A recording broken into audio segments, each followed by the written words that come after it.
Hello everyone, welcome to Lead Trades. So today we are going to discuss CAT 2024 Slot 2 DLR and ये जो video होगा इसमें हम लोग सिर्फ सॉल्विंग के बारे में बात नहीं करेंगे कि चलो मैंने सॉल्व करके बता दिया।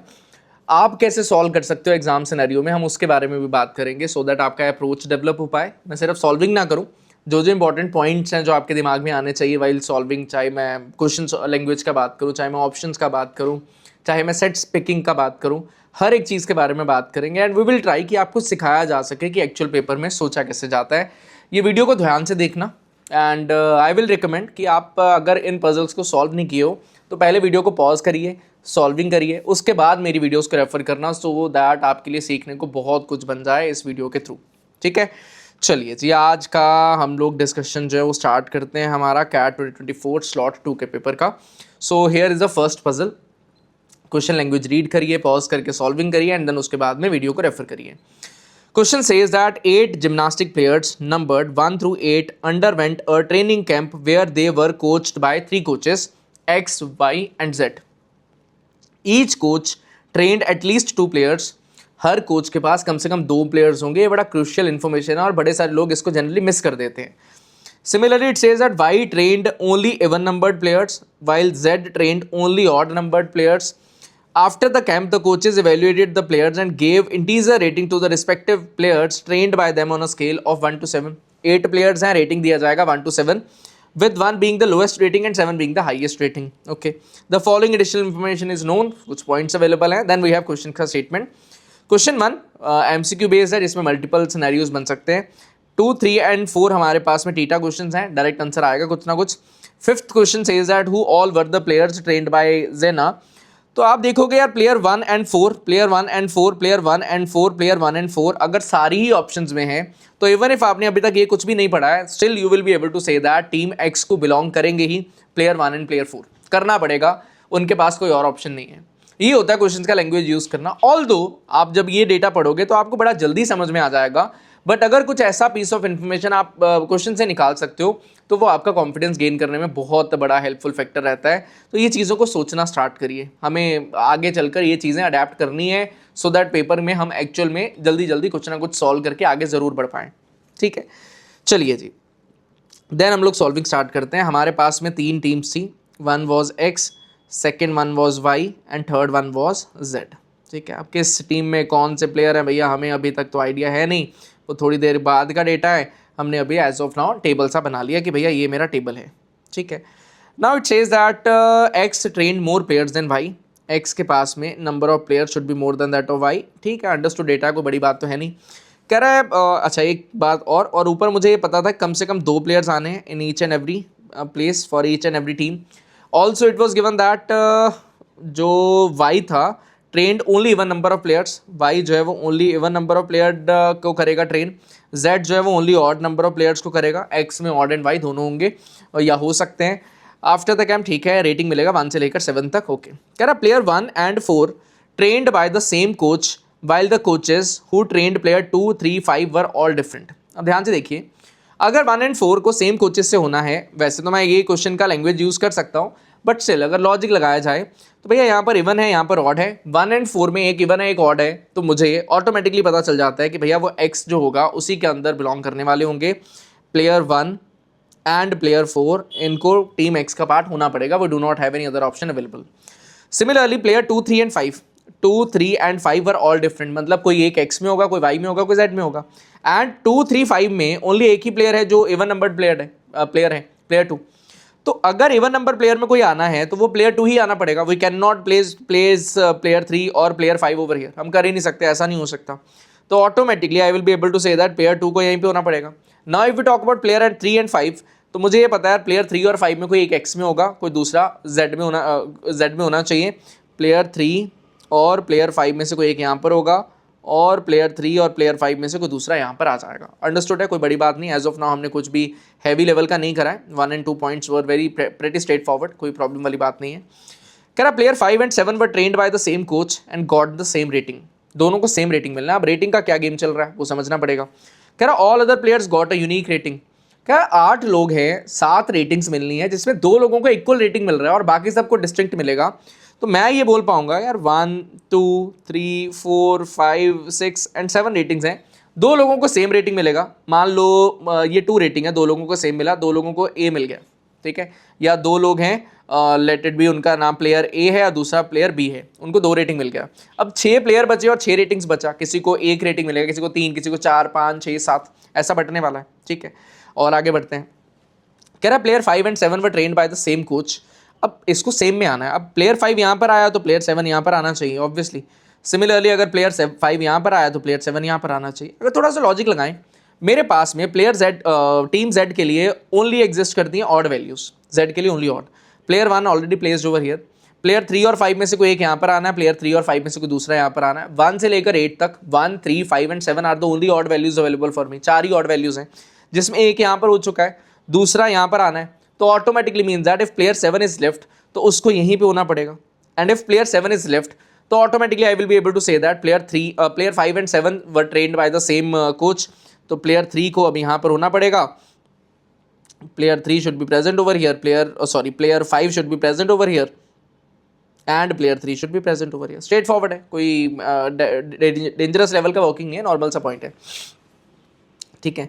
And got the same rating, all other players got a unique rating. थोड़ा सा समझने का ट्राई करते हैं क्या हो रहा है भैया, ये पॉइंट पे हमने थोड़ा सा समझने का ट्राई किया था, ठीक है। अब अगला पॉइंट इसी से कनेक्टेड है, कह रहा था average of the ratings of all the players was 4। अब सारे लोगों की 8 लोग हैं, अगर उनका एवरेज रेटिंग 4 है तो it automatically means that total sum of ratings will be 32।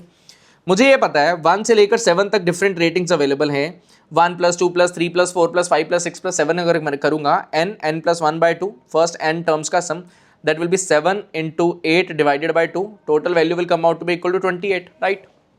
अब आइडियली 28 बनना चाहिए था, बट बन रहा है 32, मतलब 4 वैल्यू ऐसा होगा जो रिपीट करा होगा। अगर 4 वैल्यू रिपीट करा है and it is already given to us that कि प्लेयर 5 एंड 7 का सेम रेटिंग है, तो I will be able to say that इसका रेटिंग रहा 4 एंड इसका रेटिंग भी रहा 4। यही एक वैल्यू जो रिपीट करेगा, रेटिंग 4 जो है वो बिलोंग करेगा प्लेयर 5 को और प्लेयर 7 को। बाकी सबकी रेटिंग्स जो है वो डिस्टिंक्ट हैं, मतलब प्लेयर 1, 2, 3, 4, 6 एंड 8 सबको अलग अलग रेटिंग मिलेंगी अमंग 1, 2, 3, 5, 6 एंड 7, ठीक है। चलिए जी, और आगे बढ़ने का ट्राई करते हैं, ये वाला पॉइंट भी हैंडल हुआ। Now it is given that player 2 got the highest rating. अगर प्लेयर 2 को हाईएस्ट रेटिंग मिला है तो automatically I will be able to say that player 2 के पास में रेटिंग जो जाएगा, नहीं सॉरी, रेटिंग 7 जो जाएगा ये प्लेयर 2 के पास में जाना चाहिए, ठीक है। अब प्लेयर 2 यहाँ पर है तो automatically I will be able to say that यहाँ पर रेटिंग 7 आना चाहिए, दैट इज ओनली ऑप्शन, ठीक है। देन और आगे बढ़ने का ट्राई करते हैं, कह रहा है the average of the ratings of the player trained by Y was twice that of the players trained by X and 2 more than that of the players trained by Z. थोड़ा सा complicated point है, side पे रखते हैं, पहले जी point पढ़ते हैं क्या कह रहा है। G point says that player 4's rating was double of player 8's and less than player 5's, ठीक है। ये रेटिंग्स हैं हमारे पास में अवेलेबल। कह रहा है जी प्लेयर 4 का जो रेटिंग है, कहाँ यहाँ पे लिख देते हैं, प्लेयर 4 का जो रेटिंग है was double of that of player 8, player 8 से डबल वैल्यू अवेलेबल है and less then that of player 5, player 5 से छोटा वैल्यू है, मतलब प्लेयर 5 का value should be more than that of player 4, ठीक है। अब प्लेयर 5 का वैल्यू मुझे पता है already, that is equal to 4। Player 5 का रेटिंग का वैल्यू ऑलरेडी मेरे पास 4 अगर अवेलेबल है, मतलब 1, 2 और 3 में से होना चाहिए वैल्यू। भैया अगर 1, 2, 3 में से कोई वैल्यू होना चाहिए तो automatically I will be able to say that player 4 का वैल्यू 2 हो जाएगा एंड प्लेयर 8 का वैल्यू मेरे पास 1 होना चाहिए। सिंपल सी बात है, कोई और ऑप्शन तो है नहीं। मतलब मेरे पास में जो ये 1 रेटिंग होगा ये प्लेयर 8 को बिलोंग कर जाएगा। सिमिलरली ये जो 2 रेटिंग होगा वो प्लेयर 4 को बिलोंग कर जाएगा, प्लेयर 4 को। इसको मैं टेबल बना के भी लिख सकता हूँ, मैं साथ साथ समझाना चाहता हूँ हर एक पॉइंट को, इसीलिए मैं डेप्थ में लेकर जा रहा हूँ, ठीक है। और आगे बढ़ने का ट्राई करते हैं। अब 3, 5 एंड 6 रेटिंग बचा हुआ है, कुछ और बचा नहीं है हमारे पास में। प्लेयर 1 एंड 2 का डेटा हो चुका है हैंडल, और प्लेयर 4 एंड 8 का डेटा हो चुका है हैंडल, रेटिंग 1 एंड रेटिंग 2 का वो डेटा एक्चुअल में, ठीक है।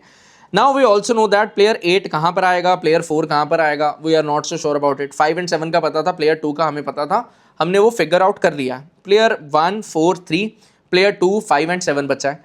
अगर मैं यहाँ पर इवन वैल्यूज़ की बात करूँ, इवन वैल्यूज़ कौन कौन सी बची हैं, प्लेयर 2, प्लेयर 4 यहाँ पर है, प्लेयर 6 एंड प्लेयर 8 बचा है, प्लेयर 6 एंड प्लेयर 8। ध्यान से देखिएगा, हमें ये पता है कि x is greater than that of y।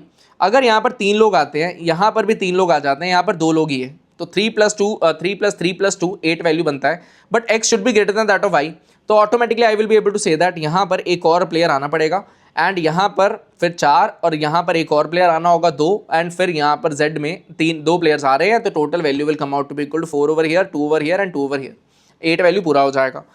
अब प्लेयर 2 यहाँ पर ऑलरेडी अवेलेबल है, 4 आ नहीं सकता, मतलब प्लेयर 6 और प्लेयर 8 में से कोई एक यहाँ पर आने वाला है, ठीक है। अब चलते हैं पॉइंट एफ पे, वो क्या कहना चाह रहा है। कह रहा है average of the ratings of the player trained by Y was twice than that of the player trained by X and 2 more than that of the player trained by Z. अब जेड की अगर मैं average value के बारे में बात करूं, दोनों का अगर एवरेज 4 है और कोई प्लेयर अवेलेबल नहीं है, मतलब एक्स वाई और जेड का जब हम कंपैरिजन कर रहे हैं एक्स वाई और जेड में, इसका एवरेज 4 ऑलरेडी अवेलेबल है, 4 एवरेज आ चुका है। Now it was given that the average of the ratings of the players trained by Y was twice that of the players trained by जेना and 2 more than that of the players trained by जारा। मतलब जारा से 2 ज्यादा है किसका value, Y का value, मतलब यहाँ पर इसका एवरेज वैल्यू 6 आना चाहिए। Similarly we talk about X, X का गिवन था twice that of the players trained by Jena, मतलब वाई का वैल्यू डबल है एज कम्पेयर टू एक्स, मतलब इसका एवरेज 3 होना चाहिए। अब एक्स में नंबर ऑफ पर्सन कितने हैं, 4, तो total rating achieved will be 12। यहाँ पर नंबर ऑफ पर्सन कितने हैं, 2, तो total rating achieved will be 12। Similarly यहाँ पर टोटल पर्सन है 2, तो यहाँ पर total rating will be achieved equal to 8। तो मेरे पास में यहाँ तक का गेम एकदम सेटल डाउन हो चुका है। I will be able to say that total rating यहाँ पर जो अचीव करेगा दैट विल बी 12, यहाँ पर जो रीच करेगा दैट विल बी 12, सिमिलरली यहाँ पर जो रीच करेगा that will be equal to 8। ये ऑलरेडी 8 बन चुका है 4 and 4 की हेल्प से। सिमिलरली यहाँ पर अगर 12 बनाना है तो ये वाला रेटिंग 5 आना चाहिए। अब 5 रेटिंग किसको बिलोंग कर सकता है, प्लेयर 6 और प्लेयर 8। प्लेयर 6 और प्लेयर 8 में से किसी एक को बिलोंग करना है, एंड मुझे ऑलरेडी पता है प्लेयर 8 का 1 रेटिंग है, तो वो 5 रेटिंग तो नहीं हो सकता। तो I will be able to say that यहाँ पर प्लेयर 6 आना पड़ेगा, तो यहाँ पर प्लेयर 8 आना पड़ेगा। प्लेयर 8 का मेरे पास में रेटिंग यहाँ पर अवेलेबल है, दैट इज इक्वल टू 1।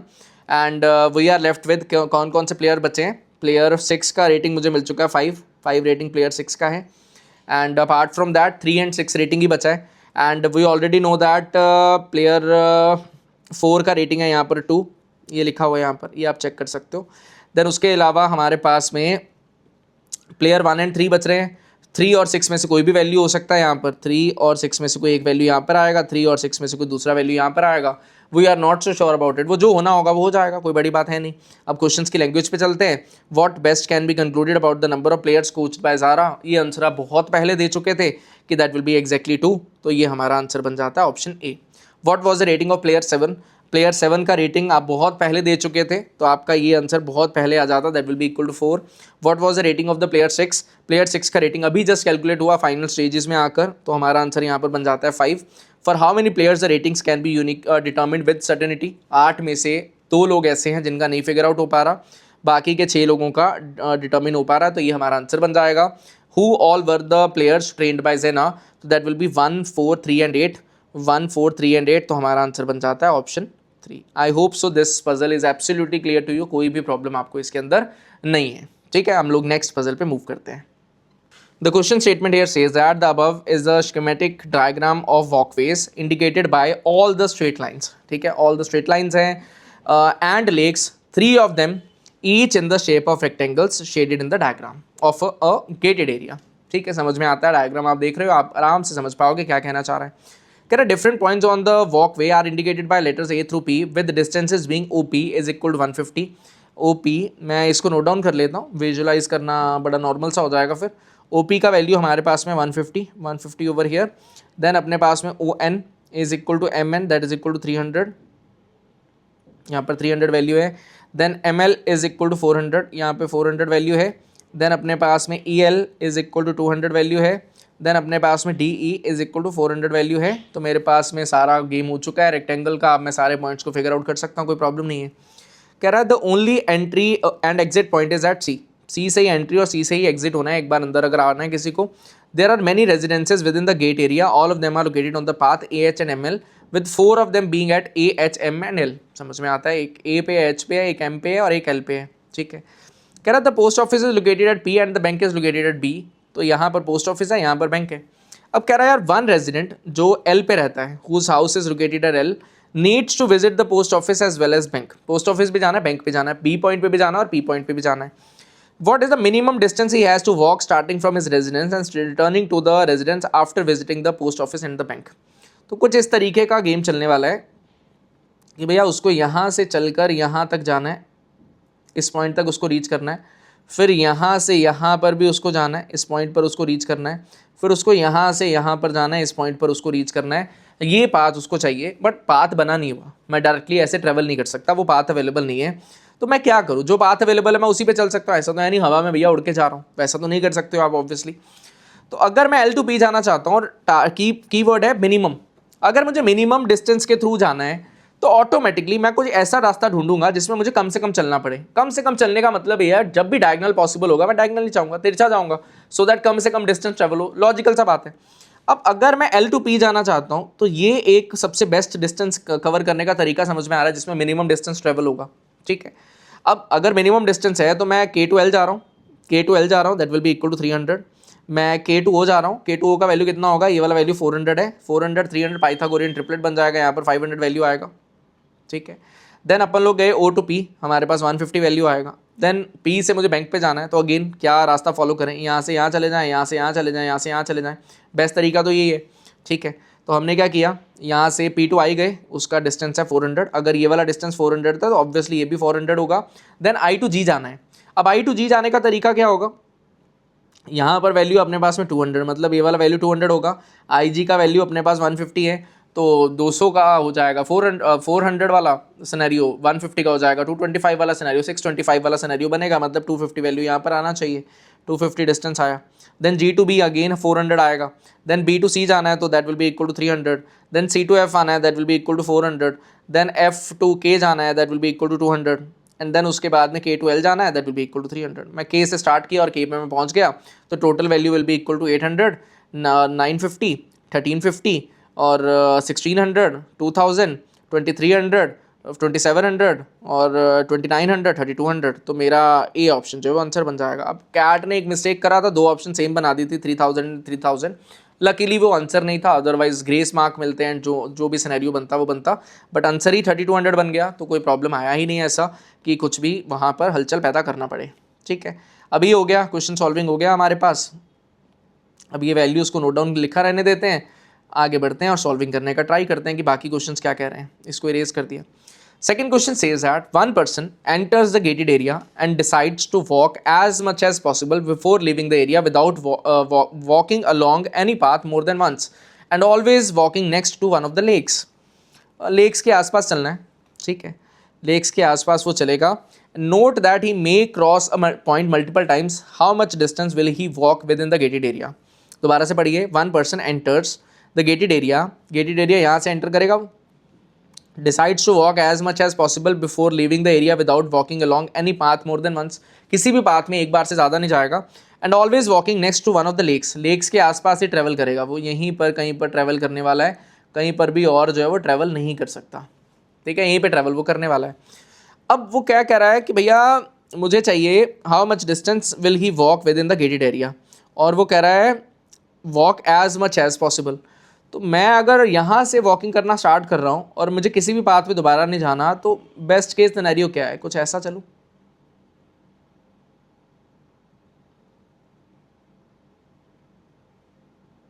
ठीक है, मुझे बस ये चेक करना है कि क्रॉस अ पॉइंट, कहीं पे मैं कोई पाथ रिपीट तो नहीं कर रहा, नहीं कर रहा भाई, मैं कोई भी पाथ रिपीट नहीं कर रहा हूँ। अगर मैं ये काम कर रहा हूँ तो मैं कोई भी पाथ रिपीट तो नहीं कर रहा हूँ बिल्कुल भी। ठीक है, क्योंकि अगर मैं यहाँ से यहाँ पर जाकर इस पॉइंट पर चलता हूँ तो फिर या तो मैं इधर चला जाऊँ या फिर मैं इधर चला जाऊँ, उसके अलावा मैं कुछ कर नहीं पाऊँगा। तो एकदम सही है हमारा जो ये पाथ हमने चूज़ करा है, that will be this one, then this one, या फिर हम डायरेक्टली नोट डाउन ही करते हैं। सबसे पहले CF का पाथ है, that is equal to 400। Then अपने पास FG का पाथ है, that is equal to 300। Then अपने पास में GJ का पार्ट है, that is equal to 200। Then JK का पार्ट है, that is equal to 300 again. Then KN का पार्ट है, that is equal to 400। Then अपने पास NM का पार्ट है, that is equal to 300। Then अपने पास में 400 का पार्ट है। देन अपने पास में 300 का पार्ट है। देन K to F हमारे पास में 200 का पार्ट है। देन F to E हमारे पास 300 का पार्ट है। देन हमारे पास 400 का पाथ है। देन हमें D to C 300 का पाथ है।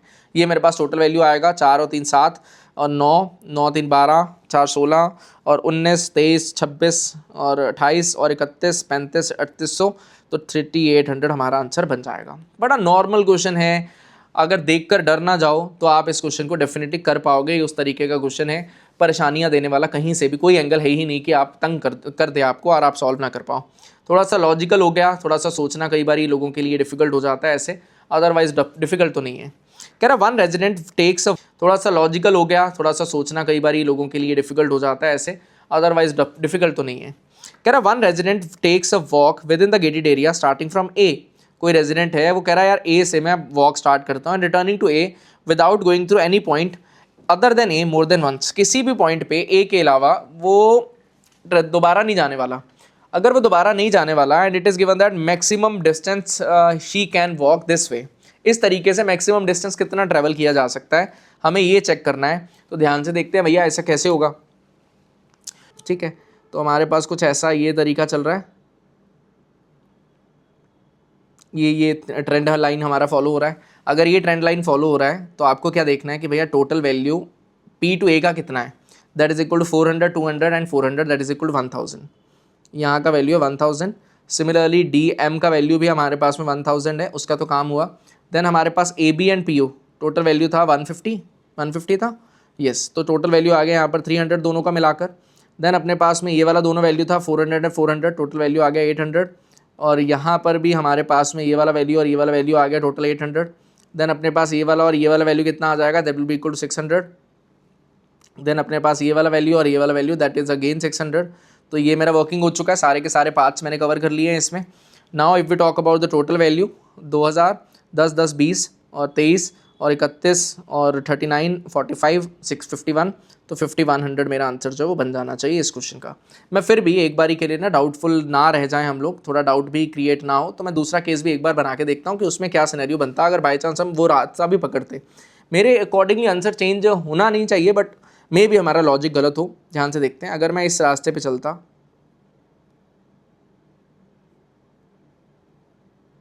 ठीक है, तो उस रास्ते से क्या होता, आपका ये 300 वैल्यू है, ये 300 वैल्यू है और ये आपके पास में 150 वैल्यू है, तो टोटल वैल्यू आपका रीच होता ओनली 750। ठीक है, ऊपर भी 750, नीचे भी 750 आपका ये वैल्यू आता। देन उसके अलावा ये वाला वैल्यू आपका 400, ये वाला आपका वैल्यू 400 और ये वाला वैल्यू आपका 200, तो 1000 वैल्यू यहाँ पे आता। सिमिलरली अगेन यहाँ पर भी 1000 वैल्यू आपका आता। ठीक है, नाउ अपार्ट फ्रॉम दैट आपका ये वाला वैल्यू और ये वाला वैल्यू बच रहा है। सिमिलरली ये वाला और ये वाला वैल्यू बच रहा है, इन दोनों का सम बनेगा 300 एंड इन दोनों का सम बन जाएगा हमारे पास में 600। ठीक है, इसके अलावा तो कोई और पाथ बचा नहीं है, ये सारे के सारे पाथ्स कवर्ड हो चुके हैं। नाउ यहाँ पर 1500 और 2500, 3500 और 3800 और 4400, बिल्कुल हम लोग यहाँ पर हाईएस्ट वैल्यू पे अचीव ना कर पाते तो गलत हो जाता हमारा। यहाँ पर हमारा 5100 जो है वो आंसर बन रहा है, that is the maximum possible value achievable. ठीक है, लास्ट क्वेश्चन सेज दैट, इसको इरेज कर देते हैं। Now the last question says that visitors coming for morning walks are allowed to enter as long as they do not pass by any of the residences and do not cross any point except C more than once. What is the maximum distance such that a visitor can walk within the gated area? अब residences थी मुझे मेरे पास में, कहाँ गया वो point, ये रहा, AHML पे रेजिडेंसेस थे, मतलब इस जगह पर नहीं जाना, यहाँ पर नहीं जाना, यहाँ पर नहीं अलाउ और यहाँ पर हमें अलाउ नहीं है, इन जगह पर नहीं जाना और सी से एंट्री होना है। और सी से एंट्री करके मैक्सिमम डिस्टेंस कितना ट्रैवल हो सकता है ये मुझे चेक करना है। तो मैं लंबे से लंबा रास्ता घूमने का ट्राई करूँगा और गिवन था कि सी के अलावा कोई और पॉइंट पे वो वापस नहीं जा सकता, तो मैं सी से इधर निकल जाऊँ, यहाँ निकल जाऊँ, यहाँ आ जाऊँ, यहाँ निकल जाऊँ, यहाँ निकल जाऊँ, यहाँ निकल जाऊँ, यहाँ घूमूँ, मस्त घूमूँ, यहाँ से घूमते हुए यहाँ पे चला जाऊँ। ना मैं एल पे गया ना मैं एम पे गया, और मैंने उसके अलावा जो जो रास्ते थे, जो जो चेक पॉइंट्स थे, मैं सब पे गया, तो ये मेरा मैक्सिमाइज़ हो गया। अब इसको आपको ऐड करना है। अब सी टू बी आप देख रहे होगे कि यार ये और ये टोटल डिफरेंस आपका बन जाएगा 600 का। देन आपका ये वाला और ये वाला टोटल बन जाएगा 800 का। देन आपका ये वाला और ये वाला रास्ता बन जाएगा 400 का। देन आपका ये और ये रास्ता बन जाएगा 300 का। देन आपके पास में ये और ये रास्ता बन जाएगा 800 का। देन आपके पास में ये वाला और ये वाला बन जाएगा 600 का। तो आप इनको ऐड कर दोगे, you will get your answer. 6 8 14, 4 18, 21 और 29 और 35, तो 3500 आपका आंसर बन जाता है। I hope so this working is absolutely clear to you. Difficult puzzle नहीं है, बट एग्जाम के अंदर विजुअलाइज करना मे भी इस पेपर में आपको लगेगा कि थोड़ा सा हेक्टिक है, बट ऐसे क्वेश्चन में ना एक टिप है कि जो आपको समझ में आया, टीटा है, आपको समझ में आया, एक बारी आपने कुछ सोचा, आप सॉल्व करके आगे चले जाओ। आप उस पर फिर बैठे ना रहो कि यार मैं सारे केसेस बना बना कर देखूं। कई बार एक इंडिविजुअल क्वेश्चन के लिए जो शायद आप गलती कर रहे हो, बट आप उसमें बहुत ज़्यादा टाइम इन्वेस्ट कर देते हो और वो बेनिफिट नहीं है उस चीज़ का कोई। ठीक है, चलिए जी नेक्स्ट क्वेश्चन पे मूव करते हैं। The question over here says that an online e commerce firm receives daily integer product ratings from 1 through 5 given by buyers. The daily average is the average of the ratings given on that day. उस particular day पे जो rating मिलेगा उसको daily average बोला जाता है। The cumulative average is the average of all the ratings given on और before the day, before that day. Cumulative मतलब डे 1 एंड डे 2 का कंबाइन अगर वो देगा तो डे 2 पे वो क्यूमुलेटिव बोल देगा कि वो डे 1 एंड 2 का कंबाइंड एवरेज रेटिंग है। The rating system began on day 1 and the cumulative averages were 3 and 3.1 at the end of the day 1 and day 2. Day 1 and day 2 का cumulative average दे दिया respectively. The distribution of ratings on day 2 is given in the figure below. Day 2 का distribution हमें given भी करा दिया। Then कह रहा है the following information is known about day 3. Day 1 का data, 2 का through bar chart, 3 का through information extra. How many buyers gave rating on day 1? What is the daily average rating of day 3? Median of day 3 and this one. Question अच्छा है, सोचने वाले points हैं, तो ध्यान से समझने का ट्राई करेंगे पॉइंट बाय पॉइंट। ठीक है, हमारे पास में सबसे पहले तो हम लोग चलते हैं ये पॉइंट के ऊपर कि भैया डे 1 में एक्चुअल में हो क्या रहा है। डे 1 में क्या हो रहा है? डे 1 में कह रहा है जी जो क्यूमुलेटिव एवरेजेस हैं वो 3 at the end of day 1। तो क्यूमुलेटिव एवरेज की अगर मैं बात करूँ, क्यूमुलेटिव एवरेज डे 1 के लिए कैसे लिखें, यहीं पे लिख देते हैं, यहाँ पर लिख देते हैं क्यूमुलेटिव एवरेज। ठीक है, ये एवरेज हमारे पास में 3 गिवन था। ठीक है, अब नंबर ऑफ रेटिंग्स कितनी है मुझे नहीं पता। क्यूमुलेटिव एवरेज अगर 3 है, डे 1 पे सिर्फ डे 1 का ही एवरेज अवेलेबल है, मतलब डे 1 का जो एवरेज होगा वो भी 3 होगा और क्यूमुलेटिव एवरेज भी 3 ही होगा, क्योंकि डे 1 पे तो सिर्फ डे 1 का डेटा, कोई और डेटा तो ऐड हुआ नहीं, सब्ट्रैक्ट हुआ नहीं। ठीक है, अब नंबर ऑफ रेटिंग्स कितनी होगी? नंबर ऑफ रेटिंग्स मुझे तो पता नहीं यार कितनी रेटिंग्स है। अगर 10 रेटिंग होगी तो 3 × 10 होगा, 20 रेटिंग होगी तो 3 × 20 होगा। एवरेज वैल्यू ना, average into total number of values, दोनों को मल्टीप्लाई कर देंगे तो टोटल वैल्यू आ जाता है। अब नंबर ऑफ रेटिंग मुझे पता नहीं है डे 1 का एक्चुअल में कितना है, बट मेरे पास में डे 2 का डेटा अवेलेबल है जी। डे 2 के लिए वो क्या कह रहा है, डे 2 का 3.1 है क्यूमुलेटिव एवरेज, 3.1 क्यूमुलेटिव एवरेज है। अच्छा जी, थोड़ा सा बार चार्ट के अंदर जाने का ट्राई करते हैं, क्या कह रहा है भैया। बार चार्ट कहता है जी जो रेटिंग्स 5 है ना वो 10 बार मिली हैं। ये फ्रीक्वेंसी चार्ट वाला जो सिनेरियो होता है आपने करा हुआ है बहुत बार, हमने क्लासेस में करा, टेस्ट में करा, बड़ी बार करा हुआ है, तो आपको आइडिया होगा। कैट मल्टीपल टाइम्स पूछ चुका है ये। 4 रेटिंग जो है वो 20 टाइम्स आई है, 3 रेटिंग जो है वो हमारे पास में 5 टाइम्स आई है, 2 रेटिंग जो है हमारे पास 10 टाइम्स आई है एंड 1 रेटिंग है जो हमारे पास में 5 टाइम्स आई है। टोटल नंबर ऑफ रेटिंग्स कितनी हो गई? 10 × 5 50, 50 plus 4 × 20 that is equal to 80 plus 3 × 5, यहाँ से कर रहा हूँ 5 × 10, 4 × 20, 3 × 5, 2 × 10, 1 × 5। इस तरीके से टोटल मैं वैल्यू जो है निकाल रहा हूँ। तो हमारे पास में 5 × 3 15 वैल्यू आया, प्लस 2 × 10 20 वैल्यू आया, प्लस 1 × 5 5 वैल्यू आया। तो टोटल नंबर ऑफ रेटिंग्स कितना हो गया? 50 एंड 80, 130, 130, 150 एंड 170। टोटल रेटिंग हमारे पास में 170। और हमारे पास टोटल जो, अगर मैं एवरेज की बात करूँ, ये तो चलो क्यूमुलेटिव एवरेज है, बट अगर मैं नॉर्मल एवरेज फॉर डे 2 निकालूँ, एवरेज फॉर डे 2 वो कितना होगा? Total rating will be equal to 170 divided by total number of ratings, कितना हो जाएगा? That is equal 10 + 20 + 5 + 10 + 5। Total value will come out to be equal to कितना? 50। तो average for day 2 will come out to be equal to 5 3 = 15, 5 4 = 20। मतलब हमारे पास में cumulative average तो है, बट अगर मैं simple average for that day निकालूँ तो यहाँ पर 3 है, यहाँ पर एवरेज है वो 3.4 का। ठीक है, और यहाँ पर नंबर ऑफ रेटिंग्स मेरे पास में जो अवेलेबल हैं, नंबर ऑफ रेटिंग्स हैं वो अवेलेबल हैं 50 रेटिंग्स डे 2 के लिए। अभी डे 3 का मुझे सिनेरियो नहीं पता क्या होगा क्या नहीं होगा, बट डे 2 पे नंबर ऑफ रेटिंग्स जो अवेलेबल है दैट इज इक्वल टू 50। ठीक है, और आगे बढ़ते हैं। डे 3 का डेटा भी अवेलेबल है, डे 3 का वो इस पॉइंट की फॉर्म में अवेलेबल है। एक चीज़ समझते हैं, हमारे पास में नंबर ऑफ रेटिंग डे 1 का अवेलेबल नहीं था, बट मेरे पास में क्यूमुलेटिव रेटिंग अवेलेबल था that is equal to 3.1 over year. उस पर्टिकुलर डे का 3.4 है, बट क्यूमुलेटिव मेरे पास में 3.1 है। और क्यूमुलेटिव होता है डे 1 एंड डे 2 को मिलाकर, डे 2 का क्यूमुलेटिव है तो डे 1 एंड 2 को मिलाकर है वो। अब नंबर ऑफ रेटिंग मान लीजिए मैंने यहाँ पर ए रख दिया, कितनी रेटिंग्स है मुझे नहीं पता। डे 1 का रेटिंग प्लस डे 2 का रेटिंग, अगर मैं उसका एवरेज निकाल दूंगा तो क्यूमुलेटिव रेटिंग के साथ वो मैच करना चाहिए। अब क्यूमुलेटिव रेटिंग या एवरेज रेटिंग अपने पास 3 है तो 3A होगा प्लस 3.1 × 50, 3.4 × 50, क्योंकि उस डे 2 का 3.4 था रेटिंग, तो डे 1 का रेटिंग 3A प्लस डे 2 का रेटिंग, स्पेसिफिकली फॉर डे 2 का rating 3.4 × 50 that was equal to 170। अभी तो हमने कैलकुलेट करा, divided by total number of values. Total number of rating कितनी है? 50 है एक जगह पर और एक जगह पर A है, तो 50 plus A the value will come out to be equal to कितना है?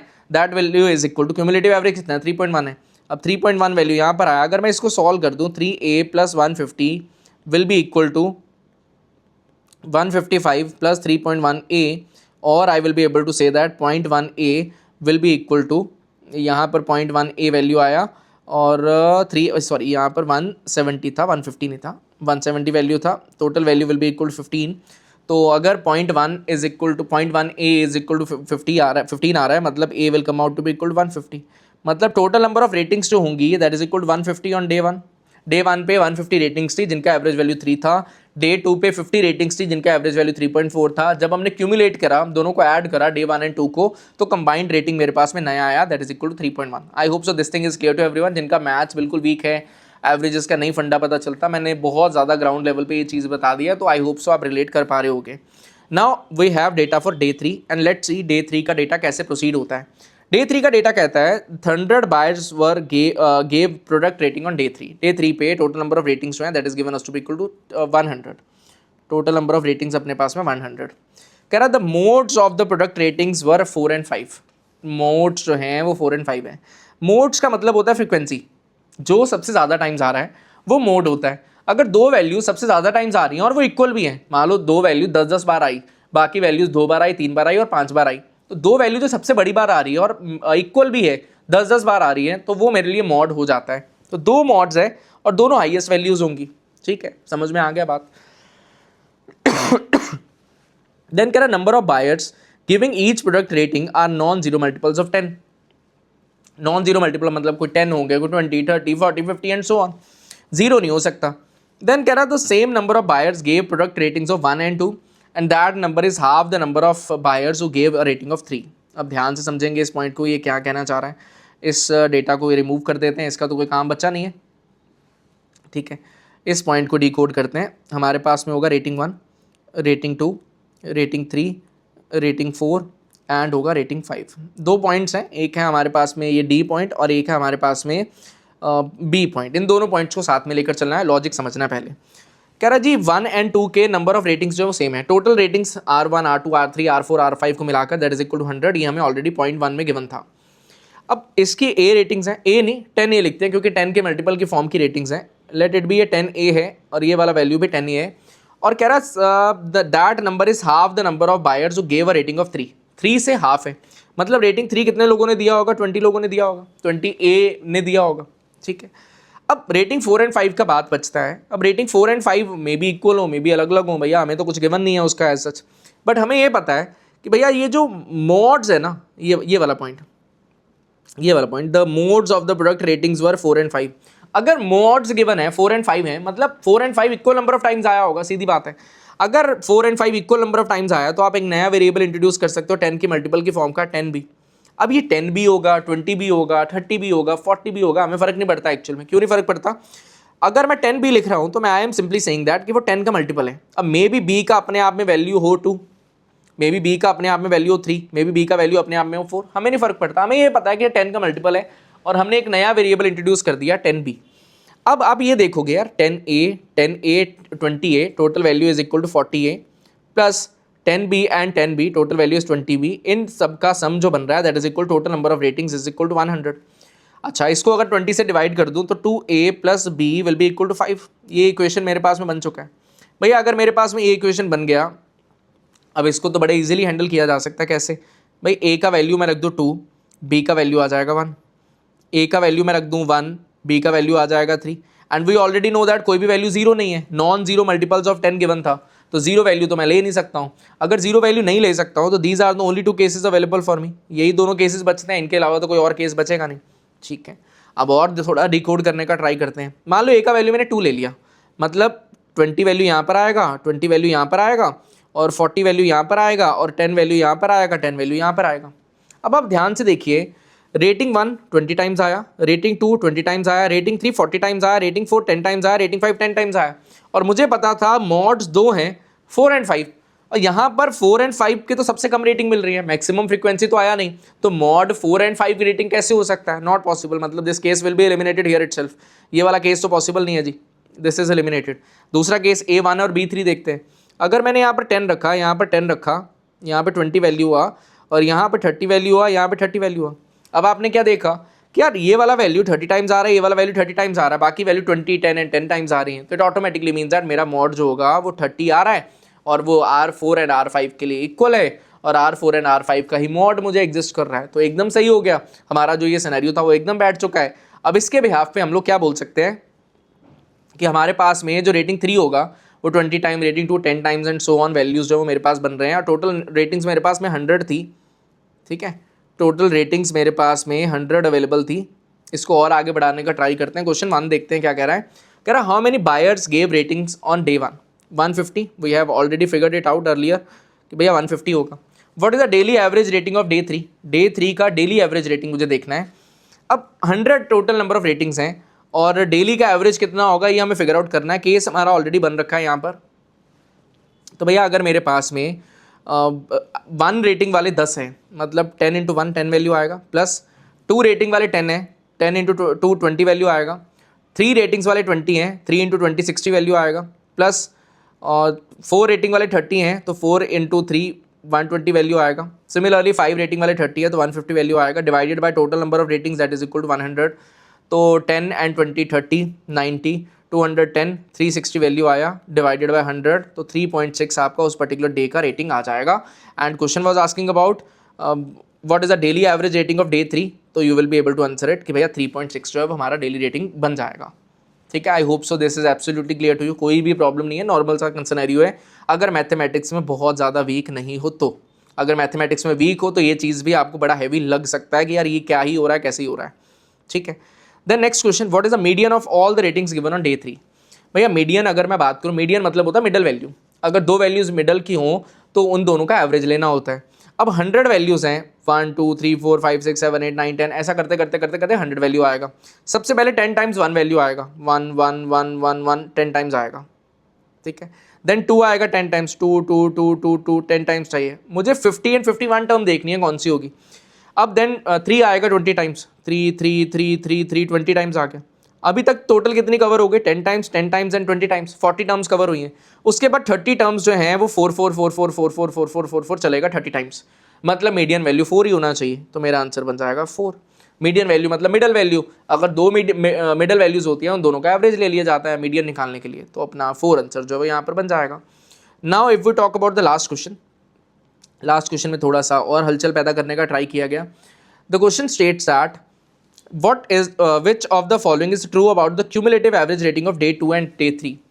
डे 2 एंड डे 3 का क्यूमुलेटिव एवरेज यहाँ पर तो 3.1, इस जगह का क्यूमुलेटिव पता कर लेते हैं भैया। क्यूमुलेटिव कितना? Now the next question statement says that which of the following is true about the cumulative average ratings of day 2 and 3? अब डे 2 का क्यूमुलेटिव एवरेज था 3.1, डे 3 का क्यूमुलेटिव एवरेज मुझे निकालना है।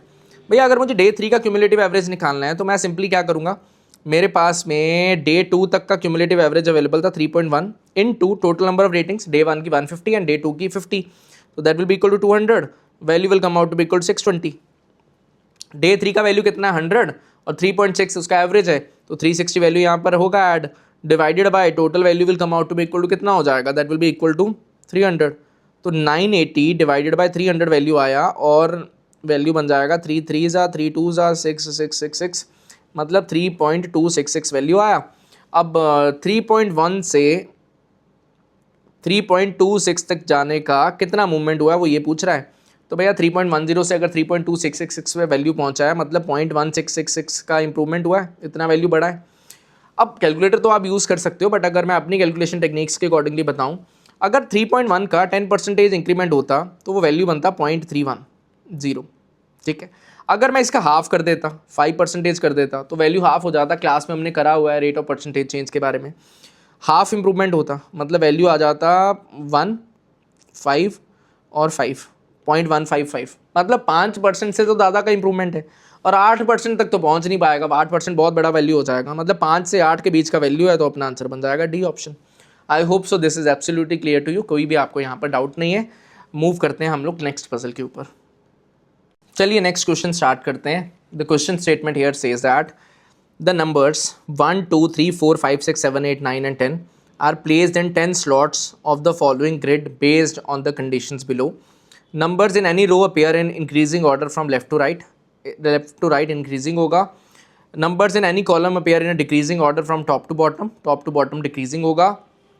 1 is placed either in the same row or in the same column as 10. 1 is equal to 10, row wise हो या column wise हो चलेगा. देन कह रहा है G neither 2 nor 3 is placed in the same row और इन द सेम कॉलम. 10 के साथ में 2 और 3 का कनेक्शन नहीं है. ठीक है. देन कह रहा है G 7 nor 8 is placed in the same row और in the same column with 9. 9 के साथ में 7 और 8 का कोई कनेक्शन नहीं है. ठीक है. 4 and 6 are placed in the same row. 4 and 6 are placed in the same row. ठीक है. और कोई गिवन नहीं है. क्वेश्चन की statement what is the row number which has the least sum of numbers placed in that row. Question 2 must be true, must be true. और 5 वाला question था, मतलब बम्पर लॉटरी लग गया था आपका सेकंड स्लॉट के अंदर. अगर ईजी स्टूडेंट हो, काकरो आपने करा हुआ है, बड़ी बार हम लोग ये चीज़ें सॉल्व कर चुके हैं, तो ध्यान से समझने का ट्राई करेंगे. इसको थोड़ा सा बड़ा कर दे रहे हैं, पहले पॉइंट बाय पॉइंट समझते हैं क्या है. सबसे पहले तो लेफ्ट टू राइट अपने को पता है इंक्रीजिंग है, एंड टॉप टू बॉटम हमें पता है डिक्रीजिंग है. ठीक है. अब सबसे बड़ा लॉजिक ये है यार, हर बारी जब भी नंबर्स अवेलेबल होते हैं 2-3 चीज़ें हैं जो दिमाग में रखनी होती है. एक तो होता है टोटल सम. यहाँ पर टोटल सम का काम नहीं है. दूसरा होता है सबसे बड़ी वैल्यू पे टारगेट करके केसेस बना लो, या सबसे छोटी वैल्यू पे. अब सबसे छोटी वैल्यू 1 वो यहाँ पर आ सकती है, यहाँ पर आ सकती है, यहाँ पर आ सकती है, यहाँ पर आ सकती है. एज ऑफ नाउ मुझे कुछ पता नहीं है कहाँ पर वो एग्जिस्ट करेगा. बट सबसे बड़ी वैल्यू 1 क्यों? क्योंकि अगर यहाँ पर मैं 1 डालूंगा तो ये इंक्रीजिंग है, इधर से इधर बढ़ना चाहिए. अगर यहाँ पे 0 थोड़ी होगा, फिर 0 से 1 जा सकता था, बट 0 तो अवेलेबल ही नहीं है ना. 1 से नंबर स्टार्ट है, तो अब 1 बीच में इधर या इधर या इधर या इधर इधर इधर नहीं डाल सकते, चांस ही नहीं है. तो बड़ी सारी पॉसिबिलिटी है, एक ही है, एक ही है, एक ही है, एक ही है, तो इससे आगे बढ़ने का फायदा नहीं है. But if you talk about 10 यहाँ नहीं आ सकता, यहाँ नहीं आ सकता, यहाँ नहीं आ सकता, यहाँ नहीं आ सकता, यहाँ नहीं आ सकता, यहाँ नहीं आ सकता, यहाँ नहीं आ सकता, यहाँ नहीं आ सकता, यहाँ नहीं आ सकता. उसके पीछे के रीज़न सिंपल से हैं भैया, 10 से बड़ी वैल्यू है ही नहीं ना. तो लेफ्ट टू राइट अगर मैं जा रहा हूँ, अगर मैंने इधर 10 डाल दिया तो इससे बड़ा मैं इधर क्या डालूंगा. अगर मैंने यहाँ पर 10 डाल दिया तो इससे बड़ा मैं यहाँ पर क्या डालूंगा. सिमिलरली मैंने यहाँ पर 10 डाल दिया तो इससे बड़ा यहाँ पर क्या डालूंगा. सिमिलरली अगर मैंने यहाँ पर 10 डाल दिया तो इससे बड़ा ऊपर वैल्यू क्या ही होगा, नहीं हो सकता ना. तो it automatically means that 10 value should be present over here for sure. मतलब इस पर तो हमें कोई डाउट होना ही नहीं चाहिए. 10 वैल्यू है तो कंफर्म ही है विदाउट एनी डाउट. ठीक है. अब बात बचता बाकी वैल्यूज का. यार 1 वैल्यू है, 10 वाली रो या 10 वाले कॉलम में आना है, ये हमें पता था इस पॉइंट के अकॉर्डिंगली. 1 और 10 एक साथ आने हैं, और मुझे पता था यार 10 जो है उसके साथ 2 और 3 नहीं आना. भैया अगर 10 के साथ 2, 3 नहीं आना, मतलब 2, 3 के लिए यही तो जगह बची. यहाँ पर, यहाँ पर, यहाँ पर, यहाँ पर, यहाँ पर, यहाँ पर 2, 3 तो आने से रहा, खत्म हो गया, काम ही खत्म हो गया उनका तो. ठीक है. अच्छा जी, और आगे बढ़ते हैं. अब 2 और 3 का सिनेरियो देखें.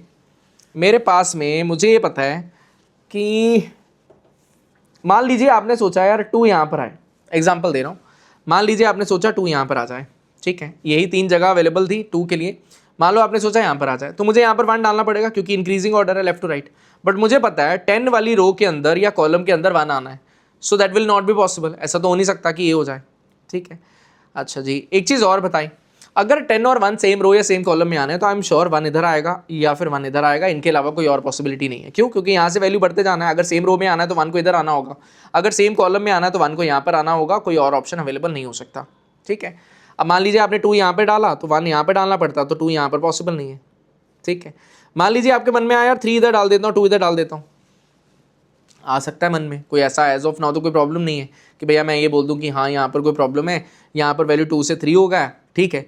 अब प्रॉब्लम कहाँ पर राइज हो रहा है? टॉप टू बॉटम में प्रॉब्लम है. क्यों? कि यार यहाँ से वैल्यू डिक्रीज होते जाना है. 3 से नीचे कौन सा वैल्यू डालोगे? 1 और 2. 1 इधर इधर, 1 कहाँ पर आ सकता था? या तो इधर आना था या तो इधर आना था. तो 1 इधर तो आने से रहा, नॉट पॉसिबल. तो इट ऑटोमेटिकली मीन्स दैट यहाँ पर 2 रखना पड़ेगा, इस जगह पर 2 रखना पड़ेगा. बट 2 आपने ऑलरेडी यहाँ पर रख दिया, तो 2 यहाँ पर नहीं आ सकता. That will create a problem. तो कुल मिलाकर आप ये बोलोगे कि भैया यहाँ पे 2 और 3 में से कोई एक आएगा, यहाँ पर 2 और 3 में से कोई दूसरा यहाँ पर आएगा. आप कुछ और कर ही नहीं सकते हो, आपके पास कोई और ऑप्शन ही नहीं है. ठीक हो गया. 2 और 3 में से कोई एक वैल्यू ऊपर आ जाएगा, कोई एक वैल्यू नीचे इस जगह पर आ जाएगा. इसके अलावा आप कुछ कर नहीं सकते हो. ये वाला पॉइंट हमारा सॉर्टेड है. अच्छा जी, अब हमें ये पता था कि भैया 9 जो है जहाँ पर भी आएगा उसके साथ 7 और 8 नहीं आने. 9 जहाँ पर भी आएगा उसके साथ 7 और 8 नहीं आने. तो ध्यान से देखिए, अगर मैंने 9 इधर डाल दिया या 9 इधर डाल दिया, लॉजिकली पॉसिबल नहीं है. क्यों? क्योंकि 9 से वैल्यू कुछ बढ़ेगा, फिर उसके बाद मैं 10 पे पहुंचूंगा. 9 और 10 के बीच में कोई और वैल्यू एग्जिस्ट ही नहीं करता. मतलब 9 आएगा तो इधर आएगा या फिर इधर आएगा, दोनों में से किसी एक जगह पर 9 आना होगा. उसके अलावा कोई और चीज़ पॉसिबल नहीं है. ठीक हो गया जी, ये वाला बात भी समझ में आता है कि 9 जो होगा वो कहीं आना चाहिए। ओके, और 9 जहाँ पर भी आएगा उसके साथ 7 और 8 का कनेक्शन भी नहीं है। ये भी पॉइंट इंपॉर्टेंट है कि 7 8 का कनेक्शन नहीं है। भैया अगर 7 8 का कनेक्शन नहीं है, 2 3 आना नहीं है, 4 5 6 ही तो बचा, 4 5 6 का ही तो सिनेरियो बचा। और मुझे पता था 4 और 6 एक साथ आने एक रो के अंदर, ठीक है, 4 और 6 एक साथ एक रो के अंदर आने हैं। मान लीजिए आपने 9 को इधर डाला, ठीक है, मान लेते हैं, हमें पता नहीं है कि क्या होगा क्या नहीं होगा। आपको एग्जाम में ये टेबल नहीं बनाना, आपको कैसे बनाना है, आपको ऐसा बनाना है। ये 4 प्लेसेस हैं, देन यहाँ पर 3 है, यहाँ पर 2 है, यहाँ पर ये, बस इतना। आप ब्लैंक्स डालोगे एंड सॉल्व करोगे। ये तो चलो हमारे पास बॉक्स अवेलेबल है, क्लैरिटी देने के लिए हम लोग यूज़ कर सकते हैं, बट आपको नहीं करना है, ये अंडरस्टूड होनी चाहिए बात, ठीक है। अच्छा जी, मान लीजिए मैंने यहाँ पर 9 डाल दिया, 9 और 10 का कॉम्बिनेशन बन गया। Now we already know that 7 और 8 सेम रो में या सेम कॉलम में नहीं आना, तो 7 और 8 को नीचे इन तीनों प्लेसेस में आना पड़ेगा, कोई और ऑप्शन तो है नहीं, इधर ही आना पड़ेगा। एंड वैल्यू डिक्रीजिंग है, वैल्यू डिक्रीजिंग है, हमें यहाँ पर ऑलरेडी पता है, तो 8 को यहीं पे होना पड़ेगा। क्यों? 10 और 8 के बीच में 9 है, वो यहाँ पर अवेलेबल है। अगर मैं 8 को नीचे यहाँ पर डाल देता हूँ तो इधर कौन आएगा? 9 तो आ नहीं सकता ना, क्योंकि हमने 9 को अभी ऊपर रखा है, केस बनाया हमने, ठीक है। तो 8 को यहीं पे आना पड़ेगा, 7 को यहीं पे आना पड़ेगा। That is the only option available for मी, ठीक है। अच्छा जी, और आगे बढ़ते हैं। बचा अपने पास कौन कौन? 1 बच रहा है, 4 5 6 बच रहा है, 4 5 6 1 और 10 और 4 5 6, 4 और 6 सेम रो में आने हैं, तो 4 को यहाँ पर, 6 को यहाँ पर और 1 को यहाँ पर आना पड़ेगा। That is the only option, क्योंकि दोनों को सेम रोज में आना था। एंड बचा अपने पास 5, वो यहाँ पर प्रेजेंट हो जाएगा, ठीक है। हमने एक केस बनाया और वो बाई चांस सेटल हो गया। लेट इट भी, हम अगर दूसरे केस के बारे में बात करते तो क्या होता? बेटा जी अगर मैं 9 यहाँ पे रखता, मुझे पता है 7 और 8 सेम रो में या कॉलम में नहीं आना, मतलब 7 और 8 को यहाँ पर आना पड़ता। अच्छा, मुझे ये पता है वैल्यू इंक्रीजिंग है, तो यहाँ पर 7 और यहाँ पर 8 ही आना पड़ेगा। क्यों? क्योंकि अगर मैंने 8 यहाँ पर डाला तो 8 और 10 के बीच में 9 आना पड़ता, वो मैं ऑलरेडी यहाँ पे रख चुका हूँ, दैट इज़ नॉट पॉसिबल। ठीक हो गया। चलिए अब बच रहा है कौन? 4 5 और 6, and we already know that 4 5 6 के लिए 4 और 6 सेम रो में होने चाहिए थे। 4 और 6 सेम रो में होंगे कैसे? यहाँ पर एक जगह बची, यहाँ पर एक जगह बची रो में, यहाँ पर एक जगह बची, यहाँ पर एक जगह बची, 2 जगह बची नहीं। So this case will not be possible. हमारे पास यहाँ पर 9 रखना मजबूरी है, यहाँ पर 8, यहाँ पर 7 रखना मजबूरी है, यहाँ पर 4 और 6 रखना मजबूरी है, यहाँ पर 1 होना मजबूरी है, यहाँ पर 5 होना मजबूरी है। तो इस तरीके से मेरा केस बनेगा जिसमें 2 और 3 दो केसेस बन गए। Now the question says that what is the row number which has the least sum of the numbers placed in that row। तो आप चेक कर लोगे उस रो में कितने, what is the row number which has the least sum of numbers placed in that row, that will be row 4। रो 4 में एक ही है ना, 1 वैल्यू है, बाकी सब में सम पड़ा है। देन उसके अलावा which of the following statements must be true? 10 is placed in a row in a slot in row 1, yes। 1 is placed in slot in row 4, yes। दोनों ही ट्रू हैं, बोथ 1 और 2। ऑप्शन भी बड़ी स्ट्रेट फॉरवर्ड, क्वेश्चन का language ही बड़ा ज़्यादा straight forward. Which of the following statement must be true? 2 is placed in a slot in column 2, no, ज़रूरी नहीं है, मस्ट बी ट्रू नहीं है, हो सकता है। 3 is placed in a slot in column 3, हो सकता है। अब एग्जामिनर ने चालाकी कराया कि बाय चांस आपने एक केस बनाया है तो आप इसका आंसर बोथ 1 और 2 दे दोगे, जबकि आंसर इसका नीदर 1 और 2 है। तो दोनों में से कोई भी मस्ट बी ट्रू नहीं है, पॉसिबिलिटीज़ हैं बट मस्ट बी ट्रू नहीं है। देन उसके बाद में for how many slots in the grid placement of numbers can not be determined with certainty. 2 का नहीं हो पा रहा, बाकी 8 का हो पा रहा, तो 8 आंसर हो जाएगा। What is the sum of the numbers placed in column 4? Now the next question statement says that for how many slots in the grid placement of numbers can not be determined with certainty. तो 2 का figure out नहीं हो पा रहा था, तो 2 हमारा answer हो जाएगा। मे भी जल्दीबाजी में आपने 8 आंसर मार्क कर दिया हो तो वो गड़बड़ हो गया, तो वो आंसर था नहीं। Similarly what is the sum of the numbers placed in column 4?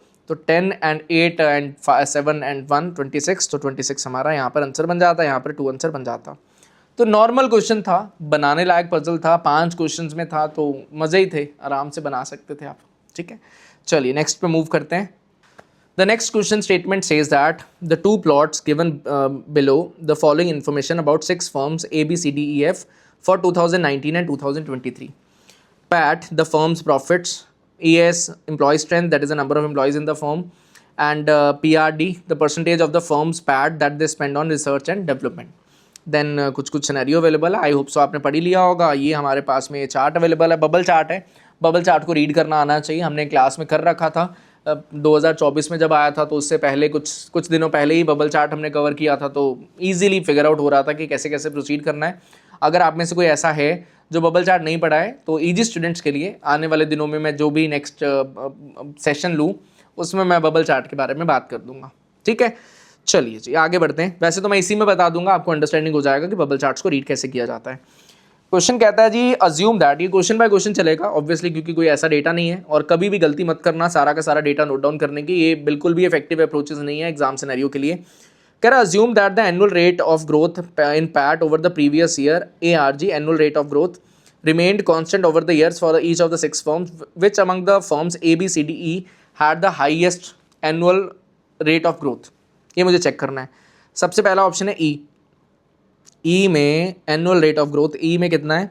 ई का वैल्यू यहाँ पे था 2400 से वैल्यू पहुँच गया ई का किधर पहुँच गया जी 3600 और 3500 पे, 2400 से 3500 पे ये रीच कर गया, ठीक है। नेक्स्ट ऑप्शन है बी का वैल्यू था 2800 से वैल्यू पहुंच गया 3800 पे, 2800 से वैल्यू पहुंच गया 3800 पे, ठीक है। देन अगला ऑप्शन है ए, 3000 से वैल्यू पहुंच गया ए का 3900 तक, 3000 से 3900 तक। सिमिलरली सी है एंड लास्ट में 2400 से पहुंचा वो 3000 में, 2400 से पहुंचा 3000 पे। अब सबसे बड़ा मूवमेंट के बारे में अगर मैं बात करूँ, 2400 पे 1100 का मूवमेंट हो रहा है, बड़ा मूवमेंट है। अराउंड क्लोज टू कितना हो गया ये, क्लोज टू 50%, 45-50% के आसपास का। यहाँ पर 1000 का मूवमेंट है, यहाँ पर 900 का मूवमेंट है, यहाँ पर 600 का मूवमेंट है। अब ध्यान से देखिए, 2400 पे 1100 का मूवमेंट, 2800 पे 1000 का मूवमेंट, 3000 पे 900 का मूवमेंट और 2400 पे 600 का मूवमेंट। तो क्लियर कट विनर हमारे पास में ये है, हमें कैलकुलेशन को करने का नीड ही नहीं है भैया। अगर बेस 2400 का है उस पर 1100 का मूवमेंट हो रहा है और बेस 2400 का 600 का मूवमेंट हो रहा है, तो डायरेक्टली एलिमिनेटेड है, फालतू केस है, फर्जी केस है। 3000 पे 900 का मूवमेंट और 2400 पे 1100 का मूवमेंट, ऑब्वियसली 2400 पे 1100 का मूवमेंट बड़ा मूवमेंट है। अब 2800 पे 1000 का मूवमेंट हुआ और 2400 पे 1100 का मूवमेंट हो रहा है, ऑब्वियसली यार विनर है। विनर मेरे पास कौन है? फॉर्म ई है, ऑप्शन ए मेरा आंसर होना चाहिए। मतलब ये क्वेश्चन पे अगर पहले क्वेश्चन पे आप पूरा लिख कर सॉल्विंग कर रहे हो तो भैया वाहियात अप्रोच है, बहुत ज़्यादा स्ट्रॉन्ग वर्ड में यूज़ कर रहा हूँ, but it is what it is. भैया मत करिए वो अप्रोचेज यूज़ करिए जो काम किए हैं, रैंडमली ऐसे ही फर्जी टाइम वेस्ट मत करो। अगर आप ऐसे क्वेश्चंस में टाइम वेस्ट कर दिए तो ऑब्वियसली आप एक पजल कम सॉल्व कर पाओगे अपने पोटेंशियल से, जितना आप और बढ़ा सकते थे पेपर में उससे कम ही रह जाएगा, उतना नहीं कर पाओगे। Then question 2 says that the ratio of the amount of money spent by firm C on R&D in 2019 to that in 2023 is closest to। अब आता है बबल चार्ट को रीड करने का सिनेरियो। फर्म सी के बारे में बात हो रहा है, 2400 वैल्यू यहाँ से था और सी का 3000 वैल्यू यहाँ पे था। किसका? पैट का वैल्यू मैं यहाँ पे लिखता हूँ, पैट का वैल्यू मैं लिख रहा हूँ, और वो चाहता है R&D का वैल्यू, R&D का वैल्यू चाहता है। भैया R&D का मैं अगर बात करूँ, वो पॉइंट क्या कह रहा था? PRD the percentage of the firms PAT that they spent on research and development, ठीक है। तो परसेंटेज की अगर मैं बात करूँ भैया 2019 और हाँ 2019 ऊपर रखना है, 2023 नीचे रखना है। तो 2400 ऊपर था, 3000 नीचे था। अब मुझे कैसे फिगर आउट करना है? कह रहा है in the plots the horizontal and vertical coordinates of the point representing each firm gives their ES and PAT values respectively. The PAT values of each firm are proportional to the areas around the points representing each firm. जो points है उनके accordingly proportional है। अगर छोटा circle है और कोई बड़ा सर्कल है तो ऑब्वियसली बड़ा सर्कल जो है वो ज़्यादा बड़ा वैल्यू जो वो प्रोवाइड करेगा, ये उसके रीजन के ऊपर डिपेंड करता है। अब मैं अगर बात कर रहा हूँ सी के ऊपर 2019 के लिए, तो आप ये देखोगे कि यार ये वाला रीजन जो है, डायमीटर के बारे में बात करते हैं, एरिया क्या होता है सर्कल का? πr²। तो मुझे इसका यूनिट देखना है, कितना यूनिट है ये इसका रेडियस कितना है। इसको मुझे एब्सोल्यूट टर्म्स में नहीं लेकर जाना कि भैया 2400 है 2700 है, वो चक्कर में मुझे नहीं पढ़ना। मुझे ये देखना है कि यार ये कितना है, 1 प्लस समथिंग है और लगभग ये 1.5 है, लगभग ये 1.5 का वैल्यू जो वो प्रोवाइड कर रहा है। अप्रॉक्सीमेट के अंदर जाना है मुझे, एब्सोल्यूट एग्जैक्ट वैल्यू पे नहीं जाना। तो मेरे पास वैल्यू बन जाता है πr², तो दैट इज इक्वल टू 1.5 का square into pi into r²। तो r² अगर मैं यहाँ पे ध्यान से देखूँ तो आप देख रहे होगे यार ये अप्रॉक्सीमेटली 1 है, रेडियस इसका 1 है, अप्रॉक्सीमेटली 1 चल रहा है, तो ऑटोमेटिकली यहाँ पर मेरे पास में वैल्यू हो जाएगा 1²। अब आपके पास में 604 सा 605 सा और यहाँ पर है आपके पास में वैल्यू 1.5 का स्क्वायर, तो 2.25 बनेगा। That will come out to be equal to 9 divided by 5, तो 9:5 जो भी ऑप्शन होगा वो आपका आंसर बन जाएगा, that is B option. I hope so this is absolutely clear to you. कोई प्रॉब्लम यहाँ पर नहीं होना चाहिए, नॉर्मल सा सिनेरियो है। अगर आपको बबल चार्ट का आइडिया हो तो आप ऐसे क्वेश्चन में स्टक नहीं हो सकते हो, नॉर्मल सा ही सिनेरियो है, आप कर सकते हो, ठीक है। Then next question says that which among the firms ACEF had the maximum PAT per employee in 2023। Maximum PAT per employee firm CAFE। सबसे पहले तो 2023 के बारे में बात करना है भैया अगर 2023 के बारे में बात करना है तो थोड़ा सा 2023 का ऑप्शन कौन सा है, CAFE, CAF&D, मैंने नोट डाउन कर लिया, बार बार नहीं देखना पड़ेगा मुझे। सी के बारे में बात करूँ, यहाँ पर आप देखोगे 3000 वैल्यू है, 3000 वैल्यू अवेलेबल है। ए के बारे में अगर मैं बात करूँ, ए का वैल्यू है 3900 यहाँ पर, ठीक है। देन एफ के बारे में बात करें, एफ का वैल्यू हमारे पास में 3200 यहाँ पर। देन हम लोग ई के बारे में बात करें, ई का वैल्यू अपने पास में 3500 यहाँ पर, और डिवाइडेड बाय सी का वैल्यू कितना था, 800 से डिवाइड होगा। ए का वैल्यू कितना था, ए का वैल्यू होगा 1300 से डिवाइड होगा। एफ का वैल्यू कितना है, एफ का वैल्यू होगा 1000 से डिवाइड होगा। और ई का वैल्यू कितना है, वो डिवाइड होगा जी 1400 से। अब वो मैक्सिमम पूछ रहा था, मिनिमम कह रहा है had the maximum PAT per employ, maximum के बारे में बात कर रहा है। 3000 डिवाइडेड बाय 800 है, 39 डिवाइडेड बाय 13 है। अब 0 तो लिखना नहीं चाहिए था मुझे, रिडंडेंट इन्फॉर्मेशन है, इसको इरेज कर दो, चलो इरेज कर देते हैं, लिखने का नीड नहीं है, दो बार 0 क्यों लगाना है, आप डायरेक्टली उसको इग्नोर कर सकते हो, ठीक है। इसका कोई काम ही नहीं है एक्चुअल सॉल्विंग के अंदर, मुझे चाहिए था मैक्सिमम पैट पर एम्प्लॉय। अब 30 डिवाइडेड बाय 8 है, 39 डिवाइडेड बाय 13 है। देन अपने पास में यहाँ पर वैल्यू बन रहा है 3.2 का, यहाँ पर अपने पास में वैल्यू बन रहा है 3 का। देन अपने पास में 3.75, 2 पॉइंट समथिंग। तो मैक्सिमम की अगर वो बात कर रहा है तो ऑटोमेटिकली मीन्स दैट सी मेरा आंसर होना चाहिए, कोई बड़ी बात तो है नहीं। अच्छा एक चीज़ और सोचो, मैं अगर रेट ऑफ परसेंटेज चेंज की बात करूँ, यहाँ पे तो चलो छोटी वैल्यूज़ है, ध्यान से देखिएगा। अगर 30 है, यहाँ पे 30 से 39 वैल्यू बढ़ा, मतलब लगभग 30% के आसपास वैल्यू बढ़ा, ठीक है, 30% ही बढ़ा रहता। यहाँ पर 8 से वैल्यू पहुँच गया 13 पे। अगर 8 से 13 वैल्यू हो गया, लगभग 1.5 टाइम से भी ज़्यादा हो गया, 50% से भी ज़्यादा का मूवमेंट हो गया। यहाँ पर 30% का मूवमेंट हुआ, यहाँ पर 50% से ज़्यादा का मूवमेंट हुआ, तो ऑटोमेटिकली ये वाला वैल्यू छोटा रहेगा as compare to C. Similarly यहाँ पर 8 से 10 वैल्यू हो गया, यहाँ पर 30 से 32 हुआ, सिर्फ 2 ही वैल्यू बढ़ा 30 पे, और यहाँ पर 2 वैल्यू बढ़ गया 8 पे, तो ऑब्वियसली डिनोमिनेटर बहुत फास्टली इंक्रीज करा, तो ये वाला मेरा कभी आंसर नहीं होगा। सिमिलरली यहाँ पर 8 से 14 वैल्यू पे पहुंच गया, यहाँ पे 30 से सिर्फ 35 पे गया है, तो ऑब्वियसली ये वाला वैल्यू बहुत छोटा रह जाएगा एज कम्पेयर टू सी, तो ऑटोमेटिकली वो मेरा कभी आंसर हो ही नहीं सकता। तो अगर आपको रेट ऑफ परसेंटेज चेंज को डील करना आता है तो भाई कुछ भी नहीं है, आप आराम से कर सकते हो, कुछ भी नहीं है, लिटरली कुछ भी नहीं है, इतना सिंपल है ये, आपका ये क्वेश्चन का आंसर बन जाता फॉर्म सी। और आगे बढ़ते हैं, लास्ट क्वेश्चन देखते हैं। सॉरी, लास्ट क्वेश्चन कहता है विच among the firms CDEF had the least amount of R&D spending पर एम्प्लॉय इन 2023। लीस्ट के बारे में बात कर रहा है CDEF के लिए, CDEF लीस्ट। अच्छा R&D के बारे में बात कर रहा है CDEF, डी का वैल्यू कितना था, दैट वाज इक्वल टू 2400, ठीक है, ओके। देन हमारे पास में least amount of R&D spending पर एम्प्लॉय मुझे फिगर आउट करना है, पर एम्प्लॉय फिगर आउट करना है। पहले तो R&D स्पेंडिंग देख लें कितनी है, पाई आर स्क्वायर होगा, पाई तो सभी में है तो इग्नोर कर सकता हूँ मैं, आर स्क्वायर का सिनेरियो रह गया। सी के लिए बात करें, आर कितना है, दैट इज इक्वल टू 1, तो 1 स्क्वायर हो जाएगा। डी के लिए बात करें, डी के लिए अगेन 1 स्क्वायर हो जाएगा। देन बात करें एफ के लिए, एफ के लिए अगेन 1 स्क्वायर हो जाएगा, तो कोई फ़र्क नहीं पड़ रहा। ई के लिए बात करें तो ई का अप्रॉक्सीमेटली 1.5 है, 1.5 है, तो अपने पास 2.25 वैल्यू आ जाएगा 1.5 का स्क्वायर, ठीक है। अब मुझे पर एम्प्लॉई के बारे में बात करना है, तो टोटल एम्प्लॉई स्ट्रेंथ से डिवाइड करना पड़ेगा। सी का वैल्यू कितना है 8, डी का वैल्यू 800, एफ का वैल्यू था हमारे पास में 1000 एंड ई का वैल्यू था हमारे पास में 1400, ठीक है। वैल्यू क्या चाहिए मुझे चाहिए लीस्ट अमाउंट, तो भैया 3000 डिवाइडेड बाय 800 है, 2400 डिवाइडेड बाय 800 है। ऑब्वियसली अगर मैं सी और डी को कंपेयर करूंगा तो सी तो कभी भी आंसर नहीं होगा लोएस्ट के टर्म्स में, क्योंकि 2400 है, 3000 की जगह पर डिवाइडेड बाय 800 है, तो सी तो आंसर नहीं होने वाला। डी और एफ का कंपेरिजन अगर मैं करूँ, यहाँ पर वैल्यू 800 से 1000 पे गया, 25% का मूवमेंट हुआ, 25%, ये वैल्यू डिनोमिनेटर में बढ़ा है। न्यूमिनेटर में वैल्यू भी अगर ये 25% ही बढ़ता तो कोई फर्क ना पड़ता। 2400 का अगर मैं 25% ले रहा हूँ तो 600 वैल्यू बढ़ना चाहिए था यहाँ पर।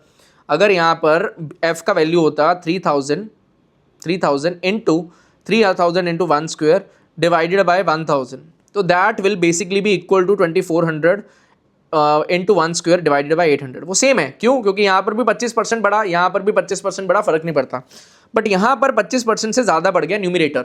अगर न्यूमिनेटर 25% से ज़्यादा बढ़ा है तो ओवरऑल वैल्यू को वो बढ़ा देगा, तो दैट इज़ वाई डी और एफ का अगर मैं कंपैरिजन कर रहा हूँ तो एफ आंसर नहीं होना चाहिए।